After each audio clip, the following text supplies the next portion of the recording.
Hello everyone, welcome to my first video in hopefully a series of videos I want to make about how to play for free and have fun in Marvel Strike Force.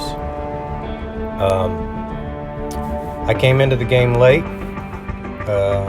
I've been free to play. I have purchased 2 of the calendar packs for $5 a piece. So in total I've spent $10 on the game.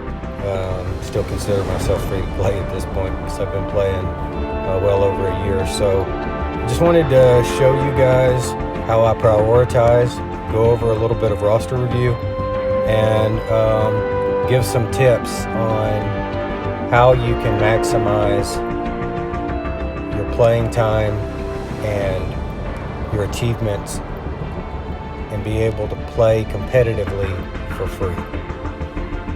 So first off, let me say I want to give thanks to Tony Bing. I'm currently part of the Bing Brigade.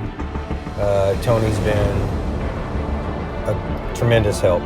He's a great guy, and him and everybody else in the Alliance are always there willing to give a hand and give me some tips, and I couldn't be where I was at today without Tony and everyone else in the Alliance. So thank you guys. Let's start off by going to roster and taking a look. So I have my favorites up here, and my favorites I have listed for one of 2 reasons. Either I am trying to farm them so that I can get a legendary, or I'm in the process of upgrading them. Most of my upgrades right now are based around U7 because that's kind of been the thing that's been holding me back. You got to put a lot into a character in order for it to be to survive in U7. So we have Scientist Supreme, obviously great for U7. She's part of the trio of Ultron, Scientist Supreme, and Minerva. Mystique I'm farming right now. I'm trying to get her up to 7 stars so that I can get Magneto to 7 the next time he comes around. We have Shield Operative and Shield Assault that I'm trying to get up to 7 so that I can finish out the Iron Man event. Shuri, she's on my upgrade list. Not super high priority at this time, but I'm leaving her in here for right now. And Vision, he's also great in U7. Shuri's great in U7. So I'm slowly trying to bring them up, but I've got a couple people that I'm prioritizing above them right now. We've got Green Goblin, finishing him out for Sinister 6 for the Invisible Woman event. And then Hela. I'm fixing to bring Hela up to Gear Tier 13. Even though I've only got her at 2 stars, she's still an amazing toon, and as soon as she becomes farmable, she'll be a lot better. It's hard to put resources into characters that are not farmable, and so I've been trying to focus on the characters that are farmable, because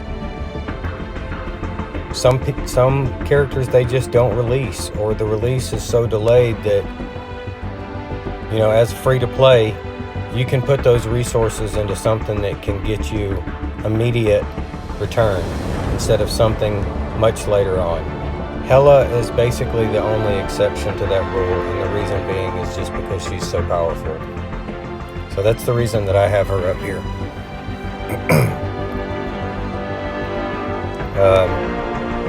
There's a lot of upgrades, as you guys can see, that I could do. I'm waiting for the milestone event for Cyclops and for Symbiote Spider-Man to be able to do some of these. I've been saving up my gold, but right now my major focus has been on Fantastic Four. Great team in war, and just overall a great team. Also, I just pulled Spider-Man, Venom, and Miles Morales in here as well, and Carnage, so that I can start working on them. I believe that these guys will be the answer to the city node in the new Dark Dimension 3. I'm slowly working on them. I don't want to put too much resources in them yet, because without having that 5th member out, I don't know if it's going to be worth it yet.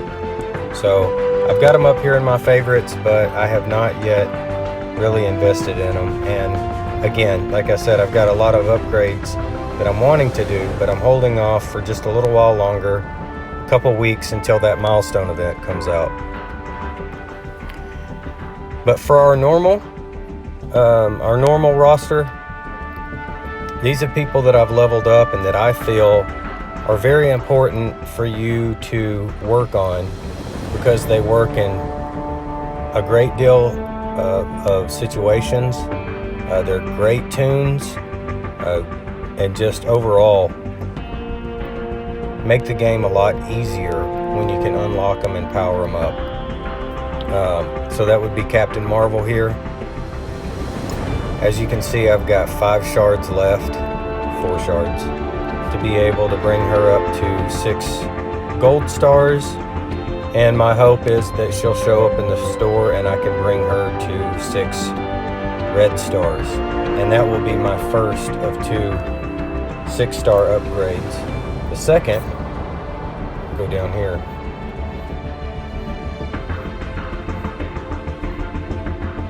will be Phoenix. I got really lucky and I pulled a 5 red star on her.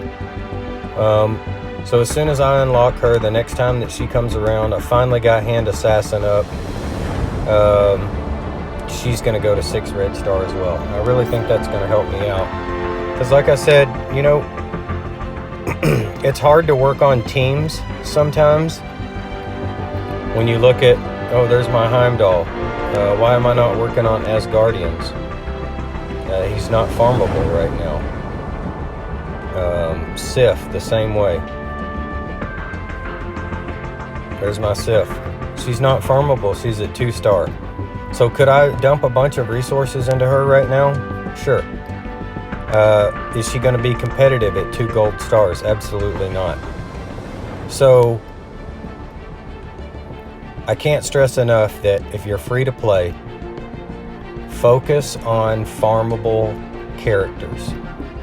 Ones that gain you the most bang for your buck. And to me, that's players or characters that can be put in many situations.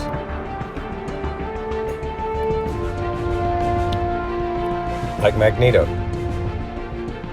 He's a fairly easy 5-star unlock if you've been playing for a little while. You've got the characters, they're ready to go. To unlock him, get him up to gear tier 11, get him up to gear tier 12. He's really, really good in a lot of situations. Same thing with Juggernaut, very easy to farm. Get your Kree Noble and all of your other Kree minions up so that you can unlock Nick Fury. Again, solid player, can fit into almost every team. Thanos, he's not so farmable, but if you can get him at least to 5 stars, he's a great energy producer, and he works well in a lot of different scenarios with a lot of the Guardians of the Galaxy team or the variants thereof, where you've got Minerva, Star-Lord, Thanos, Groot, Rocket Raccoon. I got lucky on a couple of my 6-star pulls. I got Hydra Sniper. Just kidding. Shield Trooper. He's pretty good. The reason that I invested a little bit of gear into him is because he was 6 red star and he packs a mean punch. And when he's on a shield team and you've got your shield security down here blocking for him, he's like a mosquito. He just keeps going at the other team relentlessly. So there's a lot of good tunes that are here, but focus on these players that are easy to farm, the ones that are in our raid store. The biggest team right now, I would say, if I was brand new coming in, that I would focus on would be Sinister 6. The reason being is because you get 2 legendary unlocks out of that. You can unlock Shuri and you can unlock Invisible Woman. So great bang for your buck. If you're going to invest stuff, you don't necessarily even have to build them up that high. They are a good team against defenders. But the biggest thing is that you can unlock 2 legendaries with them.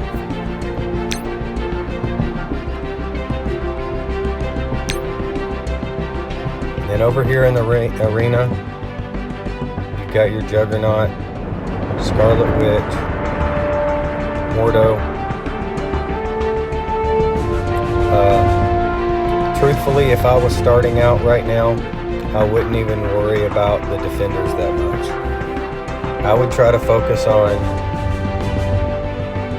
your Fantastic Four, your Sinister 6, and then just going through and finding good tunes that can work in various situations that can help you out in the beginning. Captain America, he's great.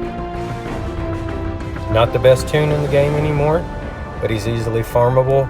He's a good defender, and again, he can fit in a lot of different situations.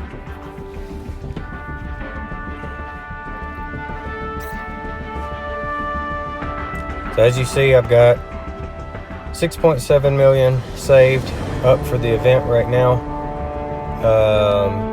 Planning on continuing saving some more. If you guys can, if you haven't yet, go through Dark Dimension and get Ultron. He's still the most important player in the game. Yes, Black Bolt has come out, but as free to play, without Sif and Heimdall being farmable, it's going to be a while. So the reality is that you have a better chance of getting Ultron than you do Black Bolt if you start working on it right now. And he's amazing.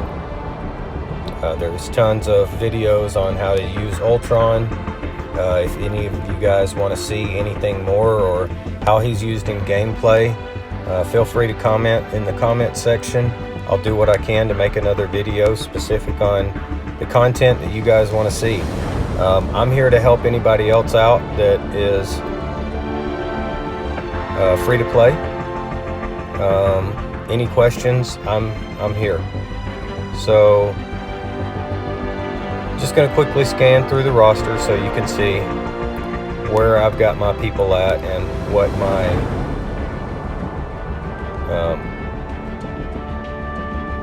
my emphasis has been on. Another team that I'm going to start working on here soon is the Power Armor team. I would really like to see that mysterious 5th member of the Power Armor team come out sometime soon.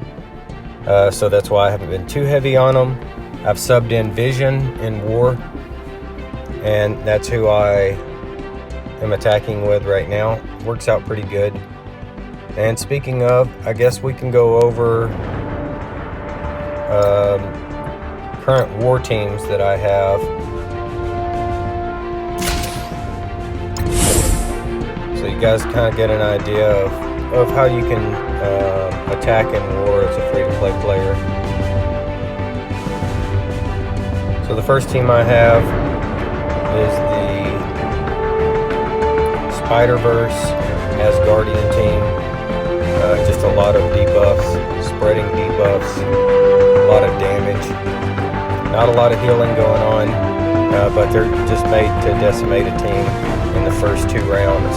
and you don't really have to worry about healing after that. After that, Sinister 6.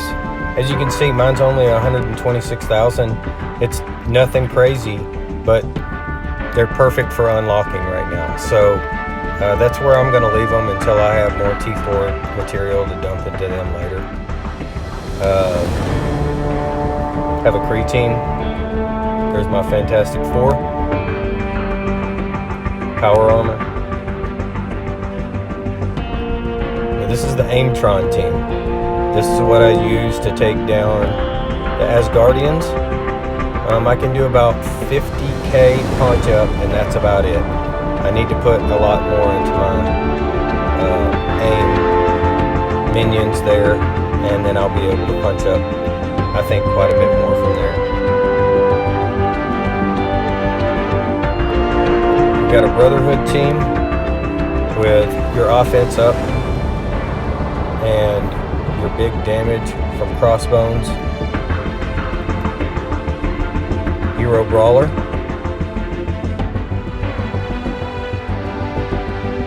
This is your Men Guardian team with Thanos and Minerva.